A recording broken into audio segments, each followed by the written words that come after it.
ഇഷ്ടമല്ലാത്തവർ വളരെ കുറവായിരിക്കും അല്ലേ? എനിക്കറിയില്ല, എന്തായാലും എനിക്ക് വളരെ ഇഷ്ടമാണ്.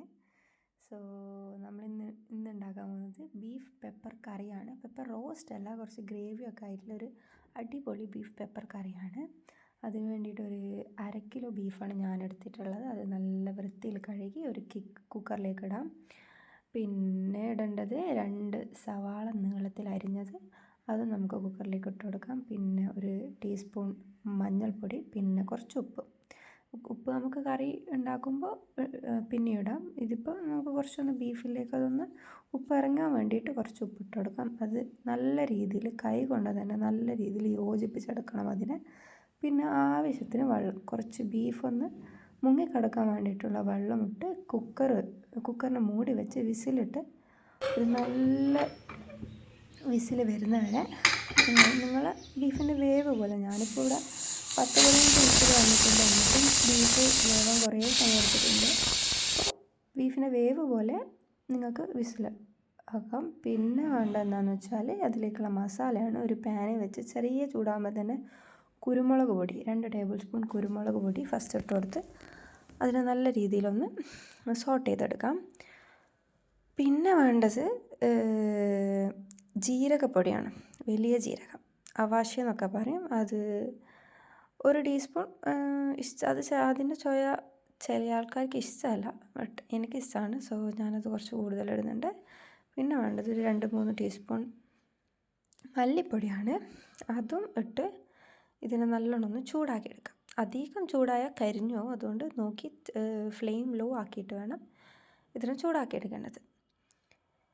അപ്പോൾ അതൊന്ന് ചൂടായി വരട്ടെ.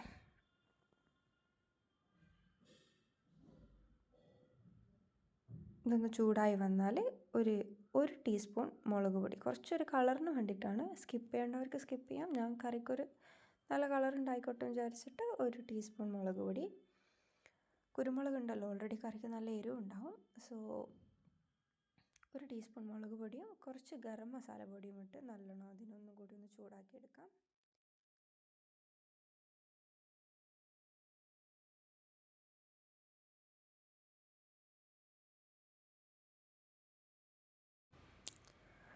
അപ്പോൾ അതൊന്ന് നല്ലോണം ഒന്ന് ചൂടായി വന്നു കഴിഞ്ഞാൽ നമുക്കതിനെ മാറ്റി വെക്കാം.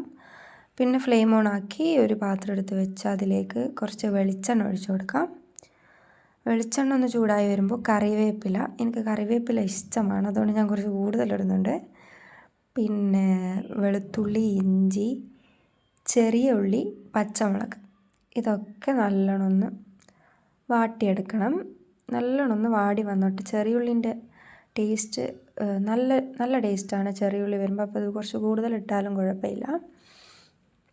അതൊന്ന് നല്ലോണം ഒന്ന് സോട്ട് ചെയ്ത് വരുന്ന സമയത്ത് നമുക്കതിലേക്ക് 2 തക്കാളി മുറിച്ചത്, ചെറിയ തക്കാളി ആണെങ്കിൽ 2 എടുക്കാം, വലിയ തക്കാളി ആണെങ്കിൽ 1 മതിയാവും.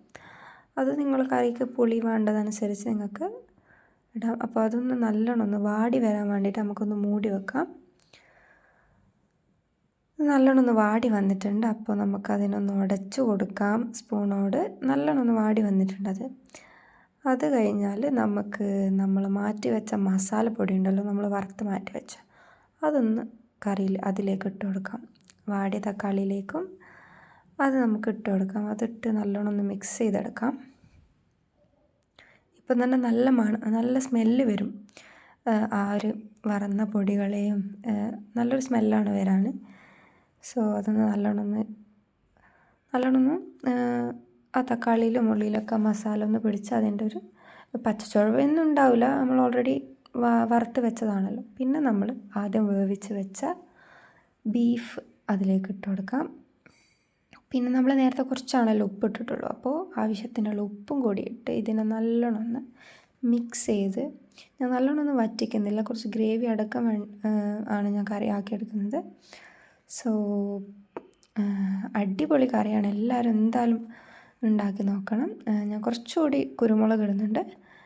അത് നിങ്ങളെ ഇഷ്ടം. കുരുമുളകിൻ്റെ ടേസ്റ്റ് നല്ല ടേസ്റ്റാണ്. സോ നല്ലോണം ഒന്ന് പതച്ച് തിളച്ച് വന്ന് നമ്മളെ കറി ഇവിടെ റെഡി ആയിട്ടുണ്ട്. അപ്പോൾ അടിപൊളി കറിയാണ്.